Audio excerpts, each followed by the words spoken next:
Hello viewers, आज की video में हम बात करेंगे अमेरिका के शिक्षाविद, भाषाविद और अनुसंधाता, राजनीतिक विचारक स्टीफन क्रेसन के बारे में। स्टीफन क्रेसन का जन्म अमेरिका में 14 मई 1941 को हुआ था। इन्होंने भाषा अर्जन का सिद्धांत दिया, लैंग्वेज एक्विजिशन थियरी। और भाषा अर्जन की जब मैं बात करूं तो भाषा अर्जन में चोम्स्की का भी नाम आ जाता है, लेकिन आपको पता होना चाहिए कि भाषा अर्जन यंत्र, लैंग्वेज एक्विजिशन डिवाइस की बात चोम्स्की सर ने किया था, नोम चोम्स्की सर ने किया था। यहां पे मैं बात कर रहा हूं भाषा अर्जन सिद्धांत। भाषा अर्जन सिद्धांत जो है ये, इसमें 5 केंद्रीय हाइपोथेसिस है, प्राकल्पना है। 5 केंद्रीय प्राकल्पना इसमें है। 5 केंद्रीय प्राकल्पना पे हम चर्चा करेंगे। चलिए समझा जाए ये है क्या। देखिए, जो भाषा अर्जन सिद्धांत है, स्टीफन क्रेसन के अनुसार भाषा को सीखने के लिए हमें व्याकरण के नियम को पढ़ने की आवश्यकता नहीं है। यहां पे देख लीजिए आप, मैंने पहले से ही लिख दिया कि भाषा को सीखने के लिए हमें व्याकरण के नियमों को पढ़ने की आवश्यकता नहीं है।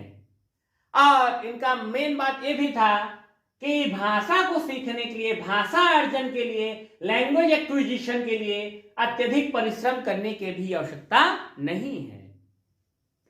भाषा अर्जन की बात स्टीफन क्रेसन साहब ने बहुत स्पष्ट बोला कि भाषा के अर्जन के लिए हमें व्याकरण के नियमों को पढ़ने की आवश्यकता नहीं है और न ही मुझे अत्यधिक परिश्रम करने की आवश्यकता है। इन्होंने 5 केंद्रीय प्राकल्पना जो दी, 5 सेंट्रल जो हाइपोथेसिस इन्होंने दिया, परिकल्पना या प्राकल्पना चाहे जो बोलिए, हाइपोथेसिस होता है, उसको हम याद करने के लिए एक ट्रिक बनाए हैं, शानदार ट्रिक है वो शानदार ट्रिक क्या है? ANMIA। ANM आपको पता है कौन होता है? ANM GNM, तो उन्हीं को मैं बुला रहा हूं कि ANMIA।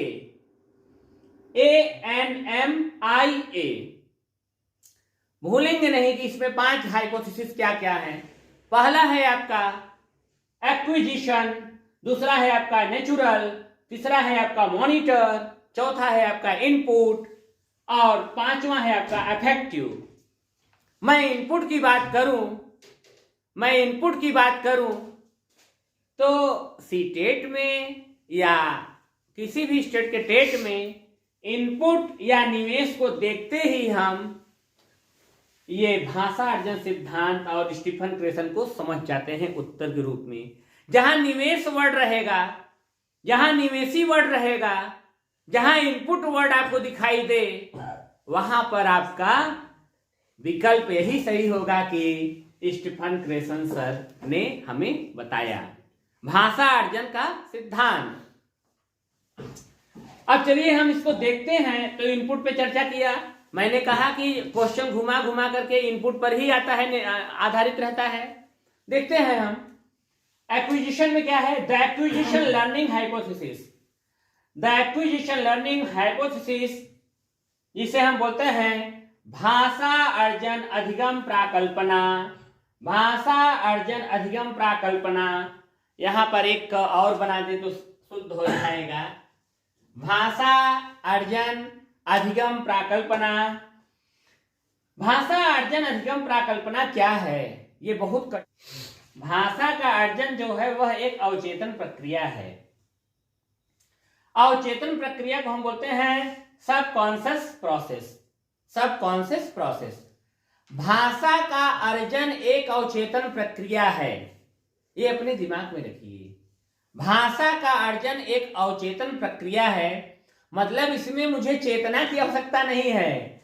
मुझे भाषा अपने आप समझ में आएगा, तैयार हो जाएगा अवचेतन प्रक्रिया में, सबकॉन्शियस प्रोसेस के अंतर्गत।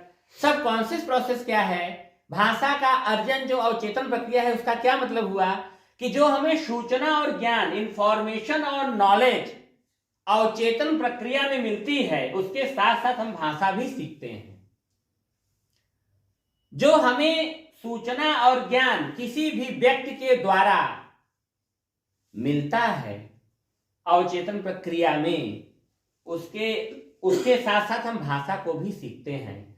और यह अवचेतन प्रक्रिया जो है, यह अर्जन प्रक्रिया बच्चे और वयस्क दोनों में होगा। बच्चे और वयस्क दोनों में भाषा का अर्जन अवचेतन प्रक्रिया में होती है।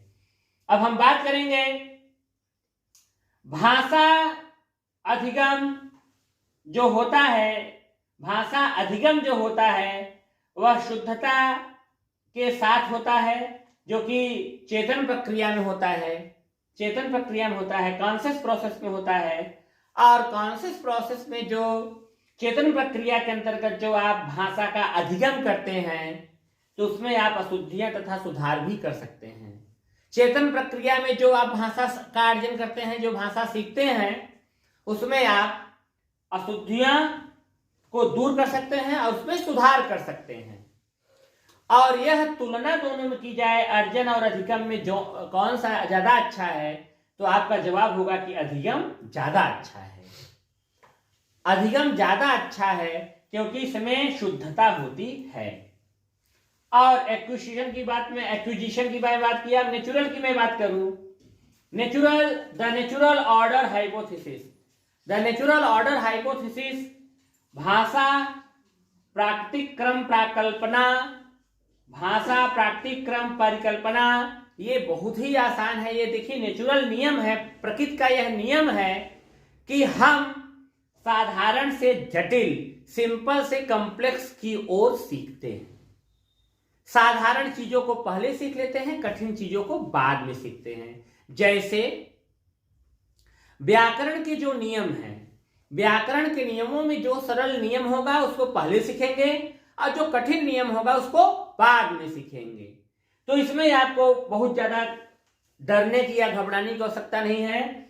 नेचुरल जो आपका ऑर्डर हाइपोथेसिस है, ऑर्डर माने क्रम, जो अधिगम का क्रम है, जो अर्जन का क्रम है, वो अर्जन का क्रम यही है कि हम साधारण को पहले सीखते हैं और कठिन को बाद में सीखते हैं। ये आपका दूसरा पॉइंट था। और तीसरा है आपका मॉनिटर, द मॉनिटर हाइपोथेसिस 1982 में हुआ। भाषा निरीक्षण प्राकल्पना, यह चेतना अवस्था में होता है। चेतना अवस्था में जब हम भाषा का अर्जन करते हैं, चेतना अवस्था में जब हम भाषा का अर्जन करते हैं तो हमारे भाषा में फ्लुएंसी और क्लैरिटी आती है। अब हमारे भाषा में फ्लुएंसी और क्लैरिटी तभी आएगी, हमारे भाषा में फ्लुएंसी और क्लैरिटी तभी आएगी जब हम भाषा अर्जन हमारा हो जाता है।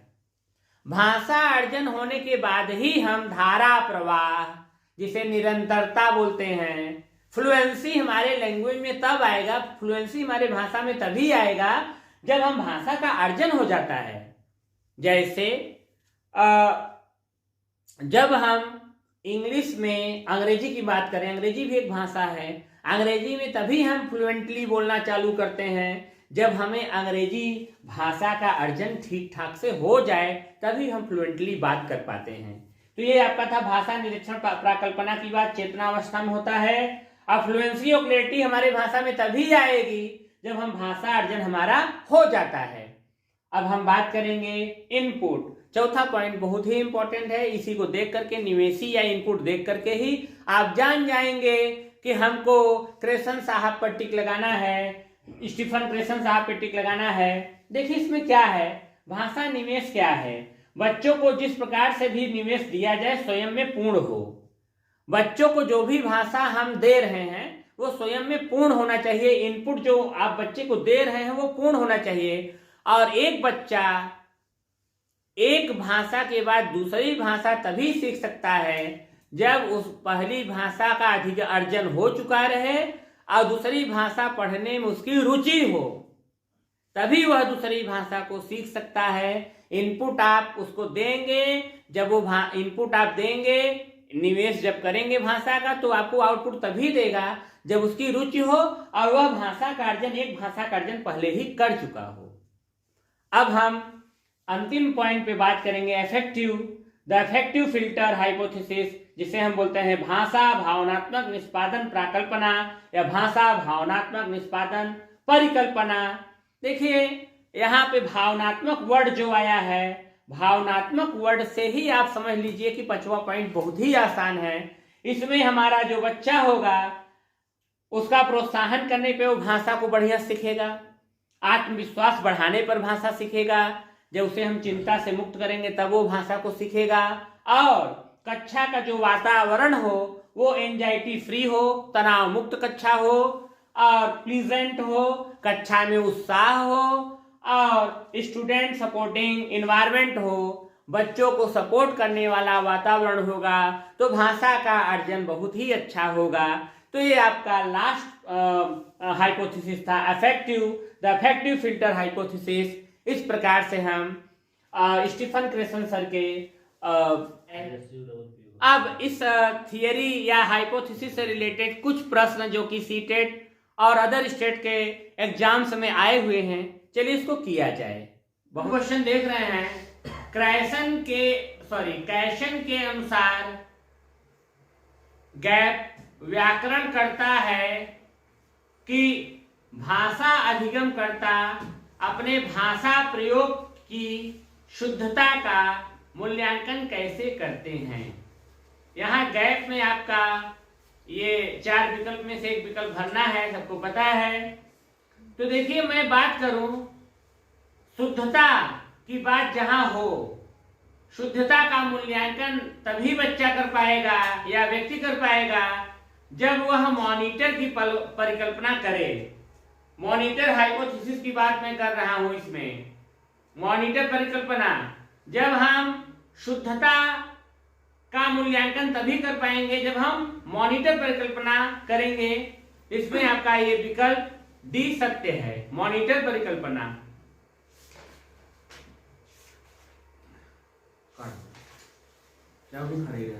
में दिक्कत तो नहीं है ना। इस प्रश्न में हम देख पा रहे हैं स्टीफन क्रैसन के अनुसार यदि एक शिक्षार्थी आई की अवस्था में है तब I+1 स्तर के किस प्रकार के निवेश से अर्जन संभव है। यहाँ पे पूछा है किस प्रकार के निवेश से अर्जन संभव है। अब I की अवस्था में आपका बच्चा पहले से ही है तो I+1 जो है वो अबोधगम्य निवेश होगा, अबोधगम्य निवेश होगा। आई की अवस्था में जब बच्चा हमारा पहले से ही है तो I+1 वो तभी समझ पाएगा जब उसका पहला अवस्था कंप्लीट रहे। तो इसका वो विकल्प बी सही होगा, अबोधगाम्य निवेश।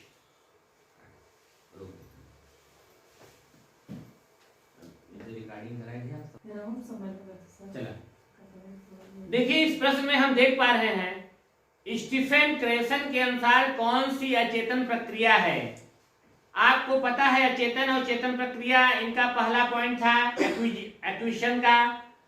तो अर्जन इसमें जो है आपका वही अचेतन प्रक्रिया है। अर्जन आपका अचेतन प्रक्रिया है, इसका विकल्प बी सही है। और चेतन प्रक्रिया कहेगा तो आप बताएंगे सीखना, लर्निंग। लर्निंग आपका तब होगा जब चेतन प्रक्रिया पूछता है, तो इसका विकल्प भी सही है, अचेतन प्रक्रिया अर्जन।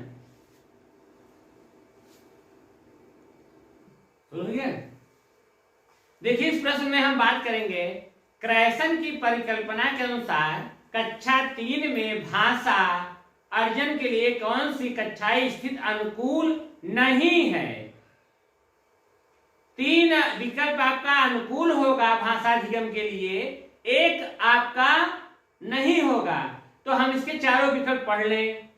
विद्यार्थी स्वयं की इच्छा से लेखन अभ्यास के लिए विषय का चयन कर सकते हैं, ये सही है, उसकी इच्छा से सही है, ये अनुकूल है, ये अपने इच्छा से टॉपिक का चयन।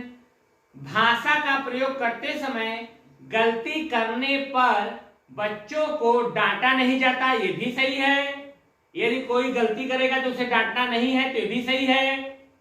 बहुत से सामान्य विषयों पर सहपाठी अक्सर एक दूसरे के साथ चर्चा करते हैं, ये भी सही है। पीर लर्निंग की बात सभी लोग कहते हैं, भाई सहपाठी के साथ डिस्कस करने पे सही रहता है। चौथा विकल्प है इसका डी, अध्यापक किसी प्रसिद्ध नाटककार का नाटक ऊंचे स्वर में पढ़ते हैं, यही विकल्प रॉन्ग है, यही विकल्प गलत है। तो इस प्रश्न का जो उत्तर होगा वो होगा विकल्प डी।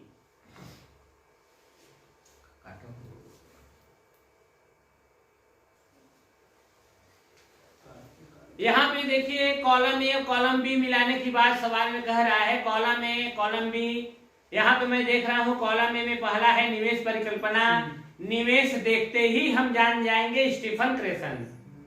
स्टीफन क्रेसन, इस सवाल का जो विकल्प डी है वही सही है। अ का संबंध स से, ब का संबंध अ से, कुल भौतिक प्रतिक्रिया जेम्स अहर, ब का अ से है, स का ब से है, कार्य आधारित भाषा शिक्षण प्रभु, कार्य आधारित भाषा शिक्षण प्रभु।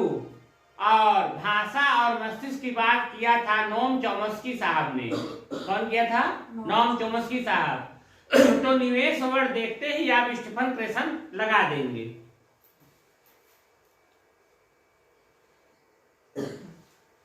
यहां पे संस्कृत में देखिए प्रश्न आया है, भाषा शिक्षणे अवबोध्य निविष्टि इति अवधारणा केन प्रतिपादितम।